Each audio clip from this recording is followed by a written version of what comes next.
Watu wanavunja ATM hapa. ATM inavunjwa jamani. ATM watu wanavunja.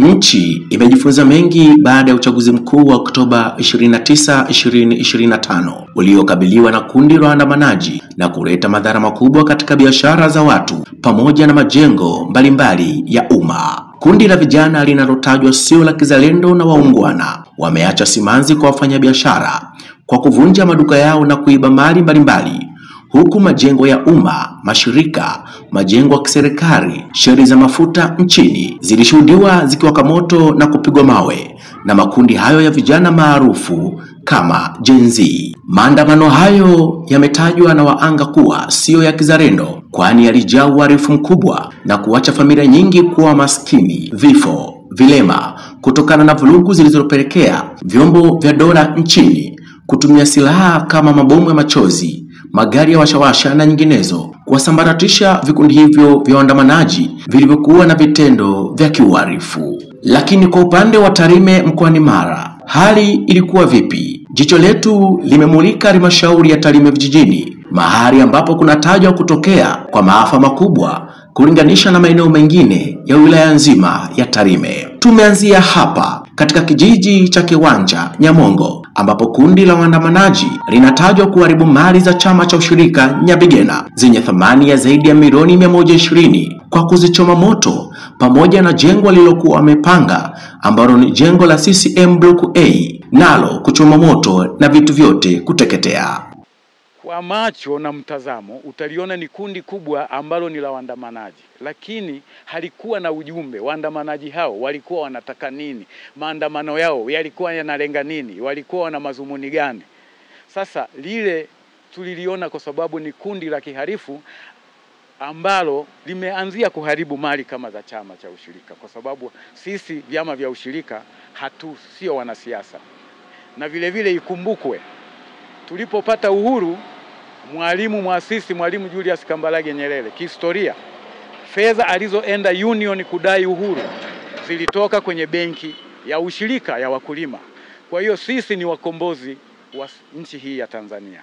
Sisi ndio tuliotoa pesa kutoka kwenye benki ya ushirika, Mwalimu Nyerere akaenda kudai uhuru Union. Mimi kwa majina naitwa Saidi Sharaudi Mbuye, mwenyekiti wa chama cha ushirika Nyabigena Mining Cooperative Society, ambacho chenye anwani ya 429, ambapo kilikuwa na ofisi Nyamwaga na ofisi ndogo ndio hapa palipotokea tukio hili Nyamongo Kiwanja. Hawa unaowaona ambao wako nyuma yangu, kwanza nitawasalimia kwa ushirika. Pamoja tujenge uchumi imara endelee. Ushirika ni kushirikiana. Baada ya kusema hivyo, mimi kama mwenyekiti wa chama cha ushirika Nyabigena, hili jengo lililoungua sisi tulikuwa tumelikodi, ni nyumba ya Chama cha Mapinduzi ambayo iko hapa Kiwanja, tawi la Kiwanja Block A, lakini sisi tumekodi hii nyumba tangia mwaka 2024 mwezi wa 6. Tukawa tumelipia kodi ya mwaka mzima, na ambaye kodi yetu ilikuwa inaisha mwezi wa 12. Sasa kwenye nyumba hii na jengo hili sisi tulikuwa tumewekamo mali zetu za thamani ambazo zilikuwa katika sekta 3. Mali za kwanza zilikuwa ni cherehani ambazo tulikuwa tumeanzisha chuo cha kufundisha watoto mafunzo ya ushonaji wa cherehani.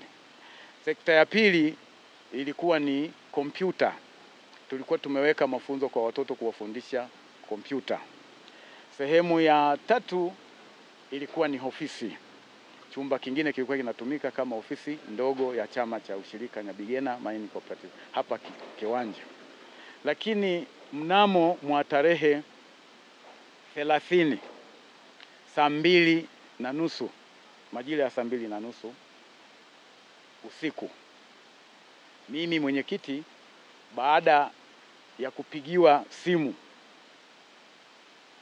na kijana, nilipigiwa simu na mjumbe ambaye ni Sale Mwita, tukakusanyika hapa, tukakuta kwa grupu lile lilikuwa limepita limeelekea Nyangoto. grupu hilo lililokuwa likidai la maandamano. Sasa tukaona kwa vile ilikuwa kwenye karibia saa 1:30, tukaona si vizuri kuhamisha mali za chama, ulikuwa ni usiku. Tukachukua makufuli tukaongeza, kwa sababu walikuwa wamepiga kufuli 2 nje, lakini kufuli 5 za ndani zilikuwa bado zimeshikilia. Baada ilipofika saa 2:30 mvua ilianza kunyesha, ndipo grupu hilo lilitoka sasa Nyangoto likaja hapa kwa lengo la kuegama mvua, lakini ndipo lilipoanza kufanya uhalifu. Kwa majina naitwa Immaculata Dickson Marwa. Mimi kama katibu wa chama cha ushirika. Mimi tukio hilo sikulipata awali kwamba limetoka. Ila asubuhi wakanipigia simu wakaniambia, "Katibu, uko wapi?" Nikamwambia, "Niko nyumbani." Wakaniambia, "Njoo ofisini." Nikauliza, "Kuna nini? Hivi wewe huna taarifa?" Nikamwambia, "Mimi sina taarifa. Wanasema ofisi yetu ilichomwa usiku, mali zetu zote zimeteketea." Kweli waninivunja magoti. Nimetoka nyumbani kufika mahali hapa nilikuwa hata sina ile nguvu ya kutembea. Kwa sababu barabarani kulikuwa hamna nani za kutembea, ulikuwa unatembea vichochoroni kwa kujificha. Basi nikafika kwenye tukio. Nilipofika kwenye tukio nikakuta kila kitu kimeshaharibika. Basi mimi kama katibu, kweli hili tendo halikunifurahisha. Niliumizwa sana na vijana wetu kuamka kuchukua hasira na kuweza kuteketeza mali kama hizi zilizokuwemo ndani ya jengo. Hii mali ni mali yetu sisi wote pamoja na familia zetu na vijana wetu. Maana tukifundisha humu tungefundisha watoto wao, wajukuu zao, na jamii yote ingeweza kunufaika kupitia huu mradi ambao tuko tumeuanzisha mahali hapa. Lakini sasa kwa vile vijana wetu wameamua kutuingiza mchocho, wametuharibia mali, basi sisi tumebaki tunachoiomba serikali yetu itakapokuwa inaangalia watu wengine, nasi pia ituangalie kwa hasara tulizozipata. Maana vitu vyetu ni vingi vimepotea, makompresa yetu yamechomwa, macherehani yamegongwa, vichwa vimekatika, mengine yameteketea, hayawezi hata kuweza kunufaika kwamba yataweza kuzibwa yakaendelea kufanya kazi. Kwa hiyo tumepata hasara moja kwa moja. Tunaomba mama yetu kipenzi atakapoangalia watu wengine, nasi atuone kwa jicho la huruma, atujaribu kutuangalia hasara tulizozipata. Tunaomba serikali yetu isituache mbali. Kweli hili tendo mimi nimelilaani vikali. Na nikafikia mbali nikasema watoto wetu waliofikia kufanya hili jambo, nafikiri wengi labda hata baisikeli hawana. Hawana uchungu na hii mali iliyokuwemo, hawana uchungu na mali ya mtu. Maana ungelikuwa na uchungu na mali ya mtu, usingekuwa kuteketeza mali kama hii. Hii ni mali ya jamii ambayo ingetusaidia familia. Sisi tunalaani hili kitendo kwamba vijana wetu wametukosea na wameikosea nchi yote kwa ujumla. Si kwamba ni Nyamongo peke yake. Kwa sababu ni tendo limefanyika katika taifa letu lote. Kwa hiyo tunaomba Mungu, tunaomba watoto wetu wabadilike, wasiendelee kuishi katika zama ambazo zimekwisha kupita. Mimi katika hali hii nimehangaika na chama hiki cha ushirika ni kwa muda mrefu. Vijana waliotuharibia mali yetu, mimi hata sikuweza kulala niliposikia kwamba mali yetu imeharibiwa. Kwa sababu hii mali, mimi tulikuwa na cherehani nyingi ambazo tulikuwa tunafundishia vijana wetu ili nao waweze kupata maarifa ya kujiendeleza kimaisha. Lakini sasa walipotuharibia hii mali, mimi naona kwamba ni kero kubwa wametuletea wana ushirika. Bana, mimi naitwa Rashid Kisiri Gamama, ni mwenyekiti wa Chama cha Mapinduzi kata ya Kemambo. Lakini pia tawili la Kiwanja ndio kijiji ninachoishi mimi. Ukweli tarehe 30 ilitokea tukio ambalo haijawahi kutokea katika maisha ya kijiji hiki. Baada ya kumaliza uchaguzi mkuu wa tarehe 29, majira hayo ya jioni, kuna kundi ambalo msingi wake ni wahalifu. Kundi vya kihalifu vilitengenezwa na vijana wadogo kwa sababu muonekano wao hawakuwemo wazee. Ilikuwa ni vikundi vya kihalifu na vinathibitika kama ni vya kihalifu kwa sababu madhara aliyofanya yalikuwa ni madhara ambayo yalikuwa yanaonyesha kama kuna chochote wanachokidai. Kwa mfano mimi katika chama chetu, Chama cha Mapinduzi tawi la Kiwanja, ile ambayo ofisi yake imechomwa moto, ni chama ambacho kijiji ambacho kimeanzishwa tangu mwaka 75. Kwa hiyo ofisi hii ilikuwa inachukua kumbukumbu zote za Chama cha Mapinduzi tangu mwaka 77. Kwa hiyo kwa sekunde chache tu, kwa tamaa tu na ushenzi wa watu wachache walijitokeza, wametokomeza dokumenti zote na maisha ya Chama cha Mapinduzi katika kijiji cha Kiwanja. Lakini sisi kama Chama cha Mapinduzi na mimi kama mwenyekiti kwa niaba ya wanachama wenzangu tunalaani sana tukio hili. Tunalaani sana vitendo hivi kwa sababu ni vitendo vya uhalifu, wala sidanganyike kwamba ni maandamano. Maandamano siku zote ni yanayoenda kudai kitu. Hawa walikuwa ni majambazi, wavamizi, walivamia baadhi ya maeneo, wakaiba, wakachoma ofisi za umma. Leo hii wamerudisha umma katika mazingira magumu sana. Kwa mfano, hapa CCM kulikuwa na shughuli zilikuwa zinaendelea, na hata kulikuwa na watu wengine ambao walikuwa wananufaika na hili jengo. Kulikuwa na watu wa ushirika wakiishi humu wakitunzia mali zao hapa. Lakini kwa tamaa zao wametokomeza hivyo. Mimi wito wangu, naomba wazazi wenzangu tuangalie namna gani tunavyoelekea kuishi katika nchi yetu. Tusiruhusu makundi tusiyoyafahamu kutuzidi akili na kuteketeza mali zetu kwa muda mfupi. Sisi ni wazazi. Wale wote na watoto ambao wametoka kwenye majumba yetu sisi wamekwenda kukusanyika sehemu wanadai maandamano. Walichokuwa na kidai ujumbe wao ni nini? Walikuwa wanamdai nani kwamba amechira? Kwa mfano hapa kwetu kati ya Kimambo tulikuwa na diwani, hakuwa na mpinzani. Walikuwa wanamdai diwani gani mwingine? Sasa ingekuja basi diwani, kwa sababu ni mfumo wa vyama vingi, akachukua fomu kwa niaba ya chama hicho kingine. Hapa kuwepo alikuwa mgombea mmoja tu wa Chama cha Mapinduzi. Kwa hiyo niombe serikali, kwa sababu ina mkono mrefu, matendo haya yoyote aliyegusa mkono wake awajibishwe. Labda nichukue nafasi hii kwanza kujipa pole mimi mwenyewe pamoja na wananchi wote walioguswa na tukio hili. Kwanza mimi nimechukua nafasi ya kujipa pole kwa sababu mimi ni muasisi wa chama hiki. Hiki chama tulikiasisi watu 6. Lakini miongoni mwa 6 hao mimi ni mdhamini wao. Mimi kwanza nitoe wito kwamba vijana lazima wajitambue, kitu cha kwanza. Alafu wasiingie kwenye mihemko ambayo labda imechochelewa na bila kuichunguza kwamba hiyo italeta athari gani. Hiyo ndio kitu cha kwanza. Tukiwa na vijana wa Kitanzania wanaojitambua, huenda taifa hili linaweza kuwa na mafanikio. Kama ni haki uidai kwa njia ambazo zinaeleweka, sio za vurugu. Maana yake kitendo kama hiki ni vurugu. Wewe unachoma mali za mtu ambaye labda huna kosa naye, unaharibu. Kwa mfano sisi hapa kijijini tumeharibiwa hili jengo, mali za ushirika zimeungua. Sisi ni kijiji ambacho tunaendesha mradi mkubwa na mgodi. Tulikuwa na dokumenti zetu pale ofisini, zimechomwa zote. Kwa hiyo kwa ujumla sisi tumeathirika sana. Hivyo nitoe wito kwa vijana wa kwetu, hasa na wa nchi nzima. Sisi Nyamongo kwa ujumla tulikuwa tumetulia hadi kuanzia tarehe 29 limekuja kuibuka tu kundi. Tetesi tulipata, watu wanakuja, hatukuamini. Sasa likaja likatokea hiyo. Kwa hiyo niwasihi vijana wabadilike. Kwa majina naitwa Bogomba Rashidi Chichake. Ni mheshimiwa diwani mteule wa kata hii ya Kimambo. Kwa kweli, na kabla hapo nilikuwa diwani wa kata hii. Kwa kweli katika matukio yaliyotukia hapa baada ya uchaguzi, kimsingi ni matukio ambayo yamekuwa mabaya sana kwenye eneo letu la Nyamongo. Kwanza vijana wamejitokeza, pamoja na kwamba kuna baadhi ya vijana waliotoka nje ya eneo letu, lakini waliungana na vijana waliopo kwenye eneo letu katika hali fulani ya kuiharibu amani ya Nyamongo.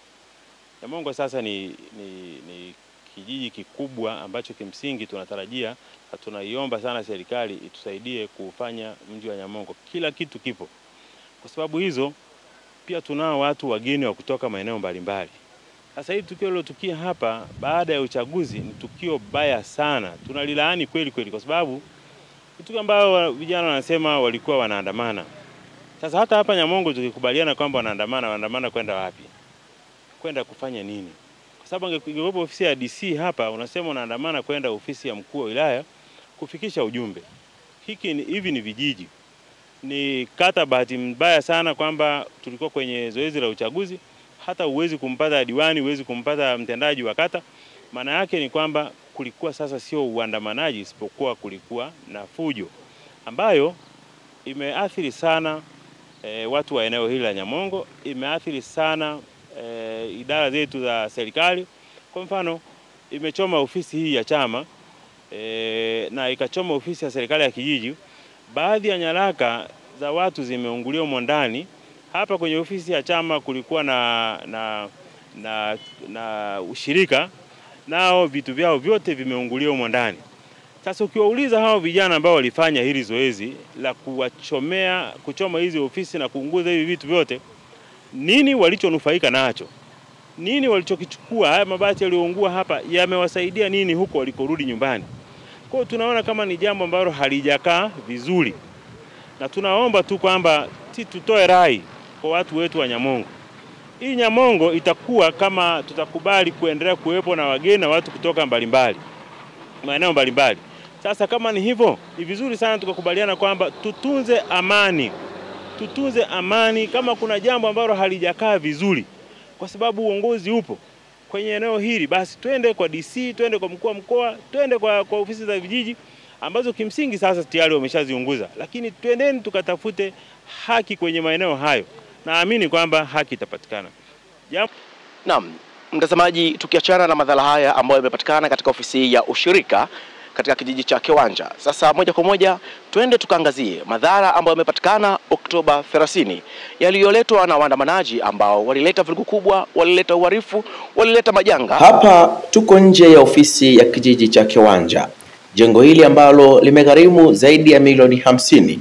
Waandamanaji hawa wamelichoma kwa moto na kuteketea kabisa. Tumezungumza na baadhi ya wananchi katika eneo hili pamoja na mwenyekiti wa kijiji amesimulia. Kwa majina naitwa Chia WCB, ndo mwenyekiti wa kijiji hichi cha Kiwanja. Kwa kweli tunaona tarehe 30 matukio yametokea kwenye kijiji chetu. Tumechomea ofisi ya chama ya tawi la Kiwanja na ofisi ya serikali ya kijiji. Kwa kweli tumepata madhara makubwa kwa sababu hii adha ya maandamano tumeona hata tumepoteza watu ambao walikuwa ni nguzo kubwa, na pia tumepoteza hata ofisi ya serikali ya kijiji ambayo mtu yoyote ilikuwa inaweza kumhudumia bila kujali ni mtu wa chama fulani, hata angekuwa mwenyekiti wa labda wa Chadema wa Kafu anaweza kuitumia hiyo ofisi. Lakini vijana wetu hawakujua hilo, wakakubali kushawishiwa na kundi ambalo wengine labda wametokea Sirari, wengine wametokea Tarime, wakajiingiza kwenye makundi ambayo sio. Lakini tunajua kabisa watu wa Sirari au watu wa wapi, hata kama ni wambali, hawezi kufanya matokeo ya aina hiyo bila kuwa na wenyeji. Mimi kama mwenyekiti wa serikali ya kijiji nimejipanga vizuri na kamati yangu ya ulinzi kuwabaini wale wote wahalifu. Asiwepo kiumbe hata mmoja ambaye alifanya hili tukio la uhalifu atajidanganya kwamba atapona. Tunaendelea na uchunguzi kila mmoja, na baada ya kubaini alihusika moja kwa moja atafikishwa kwenye vyombo vya sheria na sheria itabaini kosa lake na hatimaye ataweza kufikishwa mpaka magerezani. Mimi naitwa Ntia Hassan Chacha. Ni mkazi wa Kiwanja hapa. Kuhusu mambo ya maandamano haya, ninachoambia vijana wenzangu waachane haya mambo ya kuharibu vitu. Uandamanaji ni mabango, na kuna hitaji kitu ambacho unahitaji hicho, unaandika hivyo vitu pale. Ni hivyo tu. Kwa jina naitwa Getemba Malembera Mwita. Mimi ni mwenyekiti wa kitongoji cha Sukube, hiki kitongoji hiki ambacho ofisi hii imeungua. Si kama upande wa serikali ya kijiji, kwa kweli hili swala limetugusa sehemu moja kubwa sana. Ni swala ambalo limeturudisha nyuma, kwa sababu sasa hivi kama serikali ya kijiji wananchi wapati huduma, sehemu ya huduma haipatikani kwa sababu ya watu wachache ambao wenyewe waliamua kufanya mambo kama hayo, kuja kuharibu miundombinu, unaona, na huduma za jamii. Na kweli kitendo kama hichi kwa kweli kimesababisha sasa hivi hata mwananchi kupata huduma anashindwa aende kuipatia wapi. Ukiangalia vitu vingi vimeungua humo ofisini humo. Ukiangalia mikataba ambayo tulikuwa nayo, kila kitu ambayo tulikuwa nazo humo ndani, uendeshaji wa serikali, unaona, kila kitu humo, vitu vimeunguliwa humo vingi sana. Naam, mtazamaji, tukiachana na madhara haya ambayo yamepatikana katika ofisi ya ushirika katika kijiji cha Kiwanja. Sasa moja kwa moja twende tukaangazie madhara ambayo yamepatikana Oktoba 30 yaliyoletwa na waandamanaji ambao walileta vurugu kubwa, walileta uhalifu, walileta majanga hasa katika kijiji cha Nyangoto, kata ya Matongo, ambapo katika eneo hili madhara yaliyopatikana ni pamoja na ofisi ya serikali ya kijiji kuchoma moto, mahakama ya mwanzo pia kuchoma moto, pamoja na ofisi ya CCM katika kijiji kinacho imechomwa moto. Tunazungumza na baadhi ya viongozi watueleze hasara ambayo imepatikana katika janga hili, lakini pia na wananchi ni namna gani ambavyo imepelekea wao kukosa huduma katika ofisi hizi. Mimi ni Federizo Samsoni. Mimi niombe serikali kwamba watu wachukuliwe hatua wote waliofanya yale matendo, na bahati nzuri sana wanafahamika. Lakini pia mimi niombe isije kumuonea mtu wa aina yoyote ile, wasionee mtu atakayekamatwa akamatwe mtu aliyefanya hivyo vitendo, kwa sababu tunawajua. Na bahati nzuri sana ili zoezi la sakasaka hili limeshirikisha viongozi, kwa hiyo ni watu ambao wanajua, lakini pia serikali kama serikali iliweka watu wake hapa, kwa hiyo wanawajua. Lakini ni kwa sababu tu ya madhara ambayo yanatokea, kwa sababu sasa ofisi yetu mihuri imeungulia ofisini, mtendaji hana muhuri, mwenyekiti wa kijiji hana muhuri, wenye vitu wa vitongoji hawana muhuri. Kwa hiyo hakuna huduma inaendelea kwa sasa. Kwa hiyo wananchi sasa wanapata shida kubwa sana, kwa sababu hakuna zoezi la aina yoyote linaendelea. Uhitaji barua huwezi kuipata mpaka waende vijiji vingine vya jirani. Na hata pia watu waliokamatwa, watu wamekuja kuomba barua, lakini kwa sababu tu barua mihuri imeungulia ofisini humu, huwezi toa barua ambayo haina muhuri. Kwa hiyo ni madhara ambayo tunaweza kuyaona kwa haraka kwamba tumeyapata. Lakini pesa ambazo zinakuja kujenga labda ofisi kama hii, tulikuwa tumepanga tunaweka rami kutoka 00 kuelekea kwenye soko kuu la kwetu hapa, lakini itabidi tukanseli ili zije zifanye ujenzi hapa. Kwa hiyo habari ya rami itabidi tusimame kwanza. Na hayo ni madhara ambayo tunaona kama tunarudi nyuma, badala ya kwenda mbele tunarudi nyuma. Kwa hiyo mimi niombe tu na wananchi, kama unajua hujafanya kitendo cha namna hii, wala usiwe na shaka. Serikali ipo, nafikiri ni sikivu na hakuna mtu atakayeonewa hapa, na DC wametuambia mtu asije akaonewa. Kama kuna mtu ameonewa, yeye apewe taarifa kwamba kuna mtu ameonewa maeneo husika na yeye anaweza kushughulika. Asante sana. Naitwa Suzi Mwita. Mimi nilichokuwa naomba serikali tujengee ofisi, maana sasa hivi hakuna sehemu tunayoenda. Maana hata ukiwa na shida, unataka kazi, kupata barua ni kazi. Ndio nilikuwa naomba tu hicho. Tujengee ofisi ya kijiji na mahakama. Moshi tuzuri sana, tulikohoa. Japokuwa tulikuwa tumejifungia ndani, lakini bado moshi uliingia. Mimi nilikuwa naomba tu wasiendelee na maandamano, waishie hapo hapo. Waliofanya yametosha, wasiendelee tena. Madhara makubwa sana yatatokea kwa wananchi wengine. Watoto wasiokuwa na hatia wataumia kama hivyo. Maana nchi iwe na amani kama zamani. Mimi nilipotoka nyumbani, kuja nikakaa hapo hivi. Nikakaa, sasa kuna kijana yuko hapa. Akaniambia, mzee, kuna mambo yameharibika huku, tukae Jonjo. Sasa nilipotoka huku nikaamuka nikakaa pale. Nilipokaa pale, sasa nikawa ninatulia, nikaona sasa moto wamewaka huku. Moto ulipowaka huku, nikatoka huku. Nataka niingie ndani nikachukua kiti nikaweka ndani. Sasa yule kijana akasema, mzee, hivi umekuwa nini? Akanishika mkono. Tukakimbia tukaingia kwenye mji huo hapo. Tutakaa Jonjo tayari ni matani moto kwa nyumba hii. Kumbe watu wameunia. Tukatoka huko. Sasa tukakimbia tukaingia kwa hiyo mama, tukafunga gate. Sasa wakaanza kufanya maneno yao. Wanapiga mawe tu. Mlisi yukumu. Tu. Sisi nimetufungia kwa yule mama sasa. Wakachoma hii nyumba, wakatoka wakakimbia kwenda kwa mahakama, wakatoka mahakama. Wakaenda kwa nyumba ya hakimu. Basi. Yangu niliona rafiki yangu. Ani wahalifu. Haki wangechukua mabango. Wafanye hivi sasa. Sisi tunataka haki, kama ni kitu bei imepanda ya chakula au ni vitu vinafanya hivi, ndio haki. Lakini sio haki, wale ni wahalifu maana kuna mama walikuwa mmoja walikuwa analia anapiga yoi. Kwa majina naitwa Boniface Waitaro Mwita, katibu wa CCM kata ya Matongo. Ni kweli kwamba mnamo tarehe 30 ofisi yetu iliweza kuchomwa moto na vijana wadogo. Ofisi hii ilikuwa inamilikiwa na ofisi 6 ambapo kuna chama na jumuiya zake, na tumepata madhara makubwa katika ofisi hii na vitendea kazi vyote vimeungulia humo ndani, kiasi kwamba sasa hivi hatuna namna nyingine, tunaenda kuanza moja. Na sehemu kubwa waliohusika katika tukio hili ni asilimia ya vijana wadogo hao, ndio waliokuwa washiriki wakubwa katika kutekeleza majukumu haya, kuchoma ofisi ya chama na ofisi ya serikali pamoja na mahakama, ikiwa ni namna ya kuturudisha nyuma kimaendeleo. Kwa kweli tunasikitika mno, na tunashauri kwa upande wa wazazi tujaribu kukemea vijana wetu ili siku nyingine tena wasirudie kufanya vitendo vya kinyama kama hivi, kwa sababu ni vitendo ambavyo vinarudisha maendeleo nyuma na kwa jamii nzima ya Nyamongo.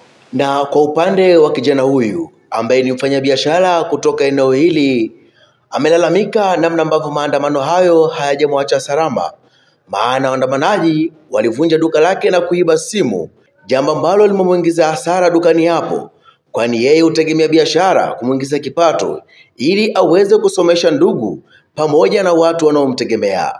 Naitwa Roja Enoki Maisa, ndio ni mmiliki wa hii biashara ya duka la simu hapa Nyamongo, Tai 00. Mimi ndo niliathirika katika hichi kipindi cha maandamano. Hili tukio lilitokea siku ya tarehe 30 mwezi wa 10 2025. Hiyo siku tulifungua asubuhi mapema, kila mtu mtaa mzima tulikuwa tunaendelea na shughuli. Sasa ikafika mida ya saa 8 saa 9 ndo hizo fujo zilipoanza. Sasa tukawa kila mtu amefunga kwa haraka, hata tukupata muda wa kuchukua baadhi ya hela na simu kubwa kama hizo, kwa sababu unakuta huwezi jua kama wewe ndo target ya ya kuibiwa. Sasa hiyo siku nilikuwa na kiasi kadhaa cha hela kama milioni 7 hivi ilikuwepo keshi. Sasa katika zile purupushani za kufunga nikawa nimesahau kufanyaje kuichukua hiyo hela, kwa sababu niliofanya naweza nikatoka nayo labda vijana wakaniona wakanifanyia fujo. Ikabidi niache, nikaacha, na pia simu zilikuwepo hapo, nilikuwa na baadhi ya simu nyingine hapa chini stoko. Nikawa nimefunga nikaenda zangu mimi nyumbani. Imefika mida ya saa 2 saa 3 za usiku, kama saa 2:50 hivi nikapigiwa simu na jirani yangu, yuko hapo anauza duka la vipodozi, kwamba wai huko 00 wanakuvunjia duka. Nikafika hapa 00, nikachukua bodaboda, nikafika maeneo ya hapo chini, nikakuta barabara zimefungwa. Ikabidi yule jamaa nishushe mimi nitembee kwa miguu, nikakimbia nikawahi nikaja hapa. Nimefika nikakuta PKM. Nilimpigia mzee Domi, mmiliki wa hivi vibanda, nadhani ndo akampigia PKM, akaja pale ndo akafukuza vijana. Nikakuta wamekata huo mlango, wamevunja kabati, wamechukua simu zote, yani meza yote. Nichukua kila kitu, kuanzia simu zilizoko hapo mezani, simu kubwa, stock, hela zote wamevunja. Naye mwenyekiti wa kijiji hicho ndugu Machage ameeleza jitihada ambazo wao kama kamati ya ulinzi na usalama wamezifanya, ikiwemo kuokota simu zilizotelekezwa njiani za mfanyabiashara huyo pamoja na simu zilizokamatwa kwa watu na kuzirejesha polisi, na kisha taratibu zingine za kiupelelezi kuendelea. Baada ya kura kuna watu walikuja kama waandamanaji, lakini kimsingi ni uhalifu. Walipora dukani mali zaidi ya milioni 30. Lakini kwenye kufanya upelelezi tumekamata watu, tayari tumeshakamata watu na simu. Tumekamata zaidi ya simu 10 ambazo watu wanazo. Tumekamata simu 8. Tumekamata simu 8 kwa watu, lakini simu 4 zimetelekezwa barabarani, na zote tumezikabidhi polisi wakati polisi wanaendelea na uchunguzi. Lakini pia kuna watu ambao walihusika hapa wanaendelea kutafutwa na polisi. Jicho letu halijaishia hapo. Tumemtafuta mkuu wa wilaya ya Tarime ambaye ndiye mwenyekiti wa ulinzi na usalama, Meja Edward Goele. Ameonekana mara kadhaa akizunguka katika maeneo mbalimbali yaliyoathiriwa na kundi la waandamanaji Oktoba 30 kwa ajili ya kuwapatia pole wa anga. Kwanza ni anze kushukuru kwa siku ya leo, lakini pia Kimsingi wilaya ya Tarime ni kati ya wilaya ambazo zilipitia changamoto kidogo kuanzia siku ya tarehe 29, lakini kwa ushirikiano mkubwa wa vyombo vya ulinzi na usalama pamoja na wananchi tumeweza kuiweka hali ya wilaya salama, na sasa nikadiriki kusema mpaka sasa wilaya ya Tarime iko salama sana kwenye maeneo yote, kata zote, vijiji vyote. Hali ya ulinzi na usalama ni nzuri, na tumeendelea kukaa pamoja na wananchi kuhakikisha kwamba hali iliyojitokeza siku ya tarehe 29 haijitokezi tena. Na viongozi wetu wa serikali za mitaa kwa maana ni vitu wa vijiji na vitongoji tumeendelea kushirikiana nao vizuri kuhakikisha tunapata taarifa za mara kwa mara kama kuna changamoto yoyote. Lakini naweza kusema mpaka sasa wilaya ya Tarime maeneo yote iko salama na itaendelea kuwa salama.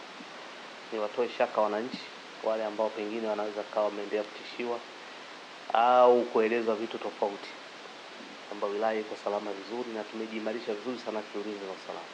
Niwataka wananchi waendelee na shughuli zao vizuri kwenye maeneo yote pasipokuwa na shaka yoyote.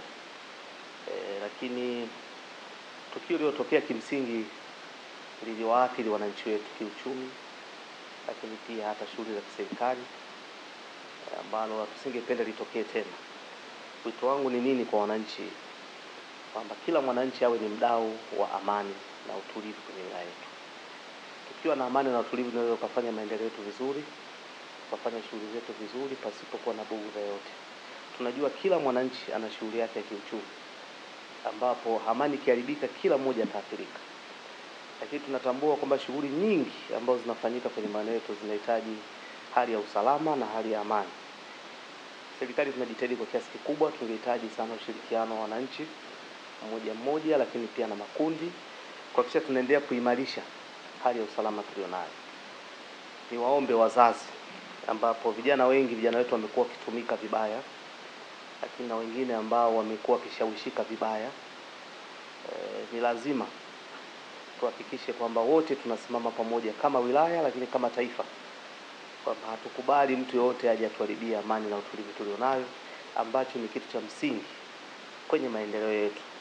Na tunasema amani ni kipaumbele namba moja, na endapo tutaiharibu amani kwenye wilaya yetu, hatuna wilaya nyingine, hatuna nchi nyingine, hatuna taifa jingine, itabaki kuwa ni Tanzania. Kwa hiyo wote tuendelee kusimamia kwa maana ya kushirikiana na wadau wote.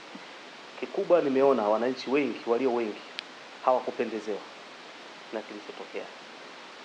Ni kikundi kichache kidogo cha vijana ambao waliweza kukubali kutumika vibaya, wakaingia kwenye maandamano ambayo hatuyaiti ni maandamano, ni uhalifu kama ulivyo uhalifu mwingine. Na nilishukuru sana vyombo vya ulinzi na usalama kwa namna ambavyo vimeweza kushirikiana vizuri kusimamia jambo hili pasipo kuleta madhara makubwa kwenye maeneo yetu. Madhara yaliyotokea ni madogo, na pengine tusingesimama imara kama serikali na kama nchi na kama wilaya, pengine tungepata madhara makubwa kulingana na nia ovu waliokuwa nayo wale wahalifu ambao tumeweza kuwadhibiti vizuri, na sasa hivi wahakikishie udhibiti umeongezeka kwa kiasi kikubwa sana. Kwa kila mwananchi akae akiwa na amani, afanye shughuli zake vizuri. Serikali ina macho makubwa, ina mikono mikubwa, na ndio kwa maana tumeweza kukamata watu wa kutosha ambao sasa hivi hatua za kisheria zinaendelea. Tumeshawapeleka mahakamani na kesi zinaendelea, lakini tumefanya uhojaji mzuri. Tumeweza kupembua pumba na mchele. Wale ambao wamepatikana wana hatia, hatua za kisheria stahiki zitachukuliwa dhidi yao. Kwa hiyo naamini elimu imeendelea kutolewa. Niwashukuru sana viongozi wa dini zote wameendelea kuhubiri amani kwenye nyumba za ibada. Lakini washukuru wazee wetu wa mila wameendelea kukemea jambo hilo, wasingependa litokee tena kwenye maeneo yetu. Lakini washukuru wananchi wote, nimekaa kwenye makundi mbalimbali na wao pia wameweza kukemea. Tumeona vijana wa bodaboda namna walivyotumika, ingawa sio wote, ni wachache ambao walikubali kutumika vibaya. Hata wao waliathirika kwenye shughuli zao kwa sababu hawakuweza kufanya shughuli ambazo zinawapatia kipato. Lakini walio wengi nimekaa nao na nimeona walivyolaani kitendo cha wale wachache waliokubali kurubunika na kuingia kwenye uhalifu huo mkubwa. Lakini tusingependa mtu atoke nje ya nchi yetu aje atufundishe namna gani tuishi Tanzania, aje atufundishe Tarime tuishi vipi. Tuna utaratibu wetu ambao upo miaka yote na tumeuzoea. Niombe kila mtu akae kulingana na taratibu za nchi zinavyosema. Tusikubali vijana wanatoka nchi nyingine wanakuja kutufundisha hapa namna gani kufanya. Tumeona baadhi ya vijana wakichoma barabara, wakiharibu miundombinu, lakini hawa waliotoka kwao kuko salama. Sisi tumekuja kupewa akili nyingine na tukafanya ule uovu na uhalifu uliofanyika. Barabara ndio tunazozitegemea kwa ajili ya uchumi wetu, maendeleo yetu, lakini sisi wenyewe tumediriki kwenda kushirikiana nao kuchoma. Kwa hiyo sidhani kama itarudiwa tena kwa hatua ambazo tumezichukua, lakini pia na hatua ambazo tutaendelea kuchukua. Kwa hiyo ni waombe wananchi wa Tarime, tushikamane. Hatuna Tarime nyingine. Tusimamie amani tulionayo na utulivu tulionayo. Tuna watu wazee humu, tuna watu wagonjwa wanahitaji huduma, lakini kutokana na changamoto ambayo imetokea, kuna watu waliathirika kwa namna moja au nyingine. Wakashindwa kupata huduma za msingi za kijamii. Hata daktari alitakiwa kwenda kumtibu mgonjwa kuweza kupata fursa hiyo kutokana na vurugu ambazo zilikuwa zinatokea. Mimi sisemi maandamano kwa sababu sikuona wanaandamana kutoka wapi kwenda wapi, wana kibali hawana kibali, sikuona wanahitaji kitu gani, kwa sababu lazima uwe na demands. Ulikuwa na demand nini? Sijaona, lakini niliona tu uharibifu ambao walikuwa wakilenga miundombinu ya serikali, lakini pia na watu binafsi ambao wamewekeza kwenye maeneo yetu. Uwekezaji huu ndio maendeleo yetu. Unapenda kuharibu sheri ya mtu ambaye amewekeza, umeenda kuharibu uwekezaji duka la mtu, umeenda kuharibu ofisi ambazo zinatupa huduma za umma za kijamii, si sawa. Lakini najua waliathirika na ningeomba wasirudie tena. Na si kuomba, natoa maelekezo wasirudie tena. Na ndio maana tumechukua hatua kali za kisheria kwa wale wote ambao wamebainika walihusika kwa namna moja au nyingine. Na tutaendelea kuchukua hatua. Hata wale waliokimbia tutaendelea kuwatafuta huko waliko. Na naamini watapatikana kwa sababu serikali ina mkono mrefu na watawajibika kwenye kile walichokifanya. Mkuu, umekuwa kiongozi rafiki kwa makundi mbalimbali ya kijamii ndani ya wilaya ya Tarime. Lakini vyombo vyetu pia vimekuwa vikikunukuu mara kadhaa kuhusiana na kauli yako kubwa ambayo umekuwa ukisema mara nyingi ya kuwa hatuna Tarime nyingine. Unapokuwa unasema hatuna Tarime nyingine, kwa mtu ambaye pengine hajaelewa, unakuwa unamaanisha nini kwa ufafanuzi zaidi? Kimsingi Tarime tumejenga kwa nguvu zetu kwa muda mrefu na tuna maendeleo makubwa ambayo tumefikia mpaka sasa, na endapo tutaiharibu Tarime hii ambayo tunaiona inapendeza leo, na serikali imefanya kazi kubwa ya miundombinu kwenye kila sekta, tutaweza kuirudisha vile ilivyokuwa. Na ndio maana nasema hatuna Tarime nyingine. Itakapokuwa imeharibika, itakuwa imeharibika na hatuwezi kuitafuta nyingine. Na kama tukiondoka, hata tukikimbilia nchi nyingine, haiwezi kuwa kama Tarime ambapo tunaishi, penye uhuru na amani na kufanya mambo yetu. Hata wale wawekezaji ambao wamewekeza fedha nyingi kwenye wilaya hii, zile fedha manake zitapotea na hatuwezi kuzirudisha. Na endapo tutazirudisha, hatuwezi kufika kwenye kiwango ambacho tunacho. Tunachohitaji ni haya maendeleo makubwa ambayo yameshafanyika kwa ushirikiano mkubwa wa serikali na wananchi na wadau binafsi, tuyaendeleze ili tupige hatua. Zile 10 tulizonazo tupate hatua 15. Na sio zile 10 tulizonazo tuzirudishe kwenye hatua 2. Hatuna Tarime nyingine. Tarime ni hii inapopendeza na itaendelea kupendeza, tuendelee kuipenda na kuisimamia. Asitokee mtu akaje akatushawishi tuiharibu Tarime yetu. Na pengine ndani ya wilaya ya Tarime, kutokana na hiki ambacho kimetokea kuanzia Oktoba 30, kimeleta madhara makubwa. Kwa ndani ya wilaya ya Tarime kwa namba, pengine mpaka sasa ni watuhumiwa wangapi ambao wamefikishwa mahakamani au wamefikishwa katika kituo cha polisi kwa ajili ya mahojiano? Mpaka sasa tulikamata watu wengi, lakini tuanza kuwachuja kwa kuwapembua wale hasa tupate ambao wataingia moja kwenye tuhuma aidha za kushiriki, kuwezesha au kuhamasisha vurugu ambazo zimetokea. Ni watu zaidi ya 188 ambao tumeshawafikisha mahakamani zaidi. Lakini pia tuliokamata walikuwa ni wengi sana. Lakini tuliamua kuanza kuchuja wenyewe yule ambaye yawezekana alikumbwa kwenye mkumbo au kwa namna moja au nyingine akajikuta ameingia, lakini tuliwataka wale hasa washiriki, na ndio ambao tumeshawafanyia utaratibu wa kuwapeleka mahakamani kwa mujibu wa sheria. Na tunaendelea kuwatafuta wengine ambao wamekimbia kwa namna moja au nyingine, na endapo tutakapowapata watawajibika kwa kile walichokifanya. Tumekuona ukichukua nafasi yako sasa kama kiongozi kutembelea makundi mbalimbali ya waanga ambao wamekumbwa na changamoto hizi, wengine bidhaa zao kuibiwa kwenye maduka, lakini ofisi mbalimbali za kiserikali kuchomwa na kuharibiwa. Neno lako sasa la faraja kwa waanga hao kama sehemu ya serikali na kama mwenyekiti wa ulinzi na usalama wilaya hii ya Tarime ni lipi? Watu wetu ambao wameathirika kwa namna moja au nyingine ndio watu ambao tunaongoza. Wanapopata matatizo ni vyema tukaenda kuwafariji. Kwa hiyo nimefanya ziara ya kutembea kwenye maeneo athirika, kwenye shughuli zao za kiuchumi, majumbani kwao, ili kuwapa neno la faraja kwamba tupo pamoja, lakini pia kuendelea kupata taarifa za msingi kutoka kwao, na sisi kama serikali tunachowaahidi wao tutahakikisha tunawatendea haki kwa wale waliohusika kwa namna yoyote ile kwenye changamoto iliyotokea, watachukuliwa sheria kwa mujibu wa sheria. Kwa hiyo serikali kwa pamoja na wananchi wake kama ambavyo inafanya siku zote wakati wa shida na wakati wa raha. Kwa tutaendelea kuwa nao pamoja na kuwafariji, lakini pia kuangalia hatua sasa za nini tufanye baada ya tukio kutokea, kwa kushirikiana na serikali ili waweze kukaa vizuri, waendelee na shughuli zao za kimsingi na kuongezea hali ya kiusalama ili kuwatoa hofu na mashaka kwamba sasa wilaya Tarime iko salama zaidi kwa kipindi chote ambacho tutakuwepo hapa. Na mimi nishukuru sana, nichukue nafasi hii kuwashukuru wananchi wa Tarime. Hata tulipowaambia wakae ndani, walitii vizuri sana. Ili si tubaki tuhangaike na wale wahalifu ambao wako nje. Na ilitusaidia kwa kiasi kikubwa kuweza kuwapata, lakini pia na wao kutupa taarifa zile za kimsingi ambazo zilitusaidia kuweza kuwapata kwenye maeneo. Tunatambua kuna maeneo yalikuwa yanajificha, wananchi hawa walituambia kwamba wapo sehemu fulani. Na ndio maana tunasema siku zote vyombo vya ulinzi na usalama vinahitaji ushirikiano na jamii ili kuweza kuwafichua wahalifu na tuweze kuchukua hatua. Kwa hiyo niwashukuru wananchi wa Tarime kiukweli kwa kiasi kikubwa wamekuwa yale yaliyotokea. Na hawakupendezewa sababu tulishapiga hatua kubwa sana ya maendeleo kwenye nyanja zote za miundombinu, barabara, majengo, uwekezaji. Hawakupendezewa na kilichotokea. Kwa hiyo tuko pamoja na wananchi na niendelee kuwashukuru, tuendelee kushirikiana tuhakikishe hili jambo tunalifikisha sehemu ambapo Tarime itaendelea kuwa salama zaidi.